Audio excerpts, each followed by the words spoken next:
온 가족을 위한 건강기능식품 막스그라.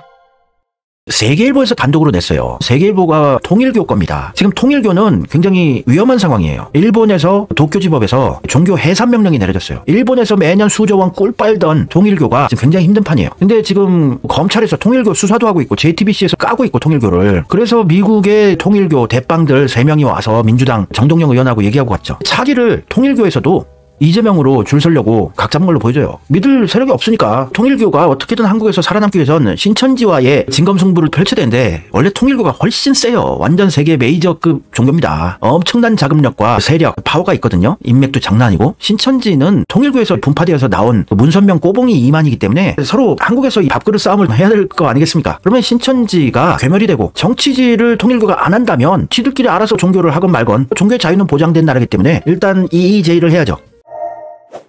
세계일보가 여론조사는 물론이고 기사도 이재명한테 불리하지 않고 오히려 유리한 기사들 내고 있어요. 세계일보 단독 기사예요. 현직 판사 이재명 몇 년 전 발언이 윤석열보다 악랄하냐? 이런 기사도 내줘요. 현직 판사가 이재명 공직선거법 위반 사건을 유죄 취지로 파기환송한 대법원에 대해 정령 그 피고인 이재명의 몇 년 전 발언이 평화로운 대한민국의 계엄령을 선포하여 온 국민을 공포에 떨게 한 전직 대통령의 행위보다 악랄한 것이냐고 주장했다. 법조계에서는 사실상 이재명을 옹호 및 지지하는 발언으로 읽히고 있어서 지적도 나오고 있긴 하지만 부산지법 동부지원 노행남 판사가 법원 내부 통신망인 코트넷에 이러고도 당신이 대법관입니까? 대법원 조희대라든지 대법관들 까는 거예요. 한참 지위가 낮은 부산지법 판사가. 대법원 판사들은 끝판왕 아니에요. 판사 끝판왕. 지난 선거 과정에서 상대 후보였던 윤석열은 한 털럭에 거짓도 없이 오로지 사실과 진실만을 말한 것이었느냐? 검찰이 공소권을 남용하여 자신의 입맛대로 특정인을 기소하면 법원은 거기에 따라야 하느냐? 이재명에 대한 검찰 기소가 공소권 남용이라고 주장도 했어요. 노 판사는 대한민국 시민들은 이런 보잘것없는 일상조차 제대로 누리지 못하고 차가운 아스팔트 바닥에 앉아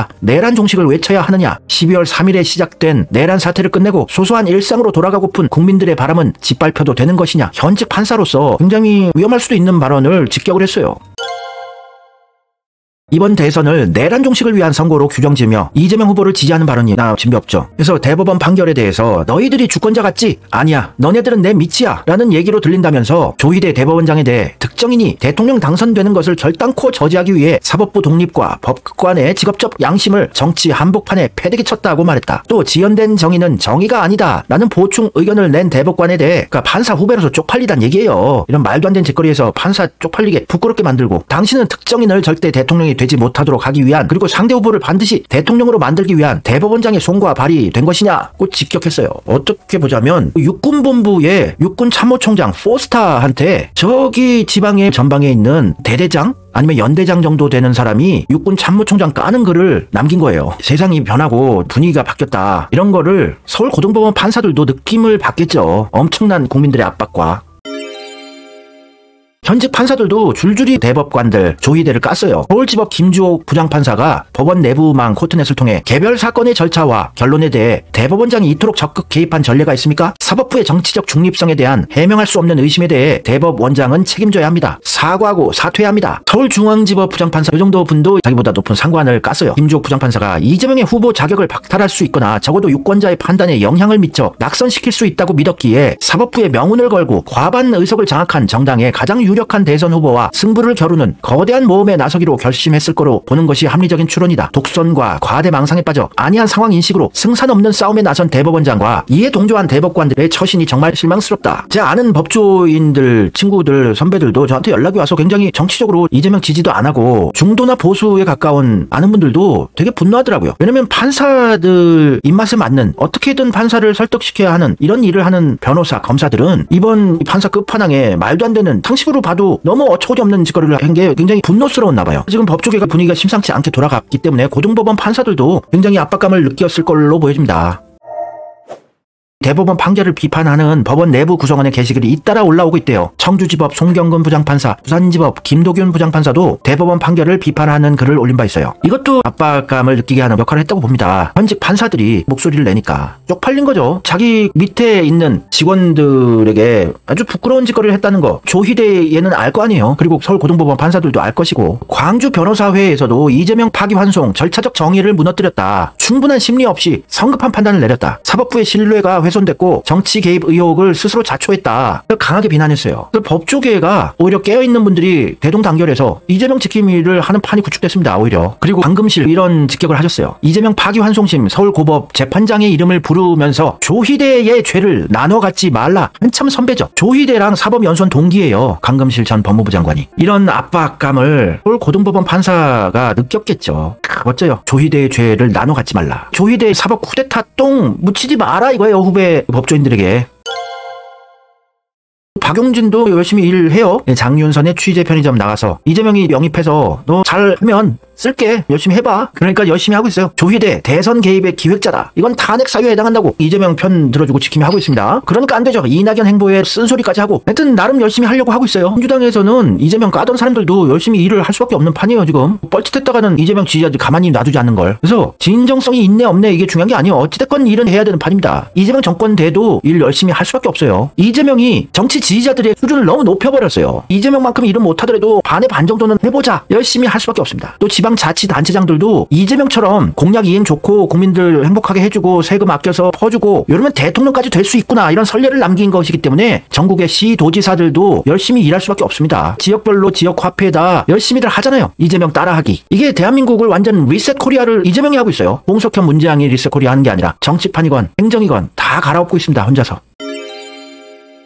정성호 의원이 파기환송건에 대해서 재판관 탄핵은 반대하는 스탠스였잖아요. 근데 제가 해설해드렸죠. 그때 무조건 정성호가 뭔가 의심스러우면 친문이네 수박이네 까시던 분들 이게 다 수가 있는 거예요. 이재명의 가장 오른팔이 정성호라는 거는 정치판에서 다 알아요. 언론도 다 알고. 정성호가 이렇게 차분히 반대하는 듯한 스탠스를 보였던 이유는 정성호가 탄핵을 앞장서서 지르고 이러면요. 이재명의 오른팔이고 친명 좌장 정성호가 지르면 이재명이 지시 내린 것처럼 보여질 수가 있단 말이에요. 지금 대개 조빠 쩔레단들이 무려 30년 이상 거의 40년 가까운 친명 좌장 정성호를 까고 그러는데 이런 5선에 친명의 완전 오른팔인 정성호가 섣불리 탄핵을 지르면은 이재명이 역풍을 맞을 수가 있는 거예요. 이재명은 진짜 역풍도 없이 완벽하게 대권을 차지하고 싶어 하는데 근데 여론몰이만으로 사법 쿠데타를 종식시켰어요. 여론몰이만으로. 그리고 민주당은 탄핵 중독이라는 프레임도 벗어날 수 있었기 때문에 오히려 세게 안 밀어붙인 게 좋은 수였다고 봅니다. 정성호가 여론전만으로 이재명과 함께 판을 구축한 사람이라고 저는 보거든요. 이재명 대표도 이처럼 언급했었잖아요. 대법관 선탄핵론의 선그은 이재명. 저는 현장에 있겠다고 하고 국민들을 불안하게 하지 않는 것이 중요하다. 선여론전하고 후탄핵하겠다. 여론전만으로 사법 쿠데타를 종식시켰어요. 얼마나 천재적인 수를 둔 겁니까? 그렇게 밀고 가라고 이재명도 얘기했고 저는 현장에 있겠다고 그러면서 아주 행복하고 편한 표정으로 전국 투어를 다니시고 계세요. 활동을 하고 계시고 100만 서명만이 중요한 건 아니고 여러 가지 복합적으로 여론몰이를 한 거죠. 100만 서명도 기세가 무시무시했고 3만 명이 로그 기록 보여달라고 요청한 것도 크고 여러 가지가 복합적으로 총공세를 펼친 거였어요. 고등법원 판사들이 대법관 후보자 명단에 들어간다는데 무리할 이유가 없었다. 대법관 정원도 늘어나서 가만히 있으면 대법관 될 가능성이 훨씬 높은데 급발진할 필요가 없지. 맞습니다. 박선원 의원이 제보 받은 건데 김앤장의 서석호 변호사랑 윤석열이랑 조희대 대법원장이랑 한덕수가 모여서 이번 조희대의 사법 쿠데타를 모의한 것으로 보인다는 제보를 받았대요. 요거 굉장히 컸던 걸로 보여집니다. 근데 여기 참석한 멤버들 보면 딱 느낌이 오죠. 김앤장, 윤석열, 문재인이 표창까지 한 조희대, 또 친문 카르텔과 한패로 보여지는 한덕수, 윤석열이 임명한 국무총리죠. 얘들 다 문재인 똥 묻은 애들이에요. 문재인이 김앤장을 엄청 좋아했던 거 제 애청자들은 다 아시잖아요. 항상 김앤장 챙기기 이뻐해주게 했었습니다. 조홍천을 문재인이 영입했어요. 민주당으로. 박근혜 사람인데 이 사람이 검사 출신의 김앤장 출신 아닙니까? 그리고 초대 공수처장 이 사람도 김앤장 출신이에요. 또 청와대 정무비서관의 김한규 얘도 김앤장 출신입니다. 문재인이 임명했죠. 청와대로. 그리고 제주도에 공천까지 해줬다는 의혹도 있고 대통령 보좌 1부속실 신지현 비서관도 김앤장 출신, 민정수석도 공수처장도 정권 바뀌어도 변치 않는 김앤장 선호, 신현수 민정수석 김앤장 출신, 김진욱 공수처장 김앤장 출신, 이명신 반부패 비서관도 김앤장 출신. 문제는 김앤장을 좋아하는 사람입니다. 왜 이렇게 좋아하겠어요? 한패라는 얘기겠죠. 이번 사법 쿠데타 범란 사태의 배후에는 문재인이 있다고 볼 수밖에 없고 문재양을 자기 하수인으로 꼬봉으로 쓰고 있는 홍석현이 최종 이번 범란 사태의 배후 세력이라고 유추해 볼 수 있는 거 아니겠습니까? 윤석열 내란 사태도 이번 범란 사태도 문재양과 홍석현이 배후에 있다고 저는 의심할 수밖에 없어요. 박선원 의원이 이런 언급을 했는데 제 애청자분들은 몇 년 전부터 알고 있던 얘기예요. 개헌할 거냐 안 할 거냐로 판을 갈라가지고 이재명 대표를 소수로 고립시키려고 하는 건데 이게 어디서 나온 거냐? 국힘과 그 보이지 않는 손에서 이미 기획된 거예요. 내각제 개헌이 이 적폐 끝판왕의 최종 지향점이었다는 거. 애청자분들은 다 아는 얘기 아닙니까? 내각제 개헌을 반대하는 최고 장수인 이재명을 계속 고립시키고 죽이기를 했던 거 다 아시죠? 이 언급도 하셨어요. 국힘뿐만 아니라 더 큰 세력도 있습니다. 그게 제가 언급한 홍석현 카르텔, 내각제 개헌 카르텔들이에요. 이 배후에는 삼성과 중앙일보가 있고 한화와 조선일보가 있다. 얘들이 대한민국 적폐 끝판왕이다. 이들의 최종 지향점은 내각제 개헌이다. 일본식. 그리고 성공회라는 카르텔이 있다. 이재명 다 알아요. 이재명 죽이게 하던 세력들, 신문, 운동권, 내각제 개헌 카르텔. 여기에 정점에 중앙일보, 홍석현, 조선일보, 방상훈, 성공회가 있지만 그 배후에는 미국 유태 권력, 미국 민주당과 일본 자민당, 극우 세력들이 있는 겁니다. 이런 구도를 아시면 정치판을 꽤 멀리서 조망해 볼 수 있고 제대로 바라볼 수 있게 되는 거예요. 이 정도를 인식하지 못하고 정치판을 분석하면은 제대로 심도 깊은 분석하기는 힘들어요. 이걸 음모론이라고 폄하하는 사람들은 수준이 안 되는 사람들이에요. 박선원 의원이 협박을 했어요. 좋은 협박이죠. 대형 러펌엔 정치 행위 금지 규정이 있다. 서모 변호사는 해당 러펌 김앤장을 떠나야 하고 공개 사죄하라. 그 러펌은 입장을 밝히라. 요게 이번 서울고등법원의 재판 연기에 꽤 큰 영향을 발휘했다고 봅니다. 이거 적폐 사법 카르텔의 영린을 건드린 거거든요. 이것도 컸다고 보고 여러 가지 우리 민중들도 똘똘 뭉쳐서 이틀 만에 서명을 100만 명을 돌파하고 3만 건 이상의 로그인 기록을 공개하라는 게시판에 글도 쓰시고 민주당 의원들도 자기 맡은 바 위치 열심히 지키면서 압박했고 또 조희대다 대법관들 전방위 차원에서 비판하고 압박하고 까고 이게 조기의 사법 카르텔을 종식시킨 이재명과 우리 모든 민주 시민들의 업적이라고 볼 수 있겠죠. 서울대 법대는 한번 개혁을 해야 될 것 같아요. 서울대 특히. 서울대 출신들이 대한민국 사회에 수십 년간 끼쳐온 악영향들이 너무 많았습니다. 대법관 12명 중에 10명이 서울대 법대고 악영향을 끼치고 있으니까 미봉책이긴 하지만 일단은 앞으로의 대법관들은 서울대 법대가 아니라 각 대학별로 10 몇 명을 임명하면 좋을 것 같아요. 서울대 1명, 연대 1명, 고대 1명, 정균관대 1명, 서강대 1명, 이대 1명 이렇게 해서 지들끼리 카르텔을 못 만들게 하는 이런 법안이 있었으면 하는 바람이에요. 현재 재판관 8명도 서울대 1명. 그러면 서울대 점수도 낮아지고 다른 학교들 점수 올라갈 거 아니에요. 근데 이게 근본적인 서울대 개혁의 핵심적인 방안은 아니고요. 교육 자체가 썩은 것 같으니 교육 시스템도 한번 조사를 해보고 왜 우리 민족을 괴롭게 하고 우리 나라를 팔아먹는 짓거리를 하는 놈들을 계속 배출하는가. 서울대는 특히 문과, 특히 서울대 법대는 경성제국대학교 시절에 교직원, 교수들이 한 명도 처단당하지 않고 그 후예들이 계속 하니까 이름만 서울대로 바뀌었을 뿐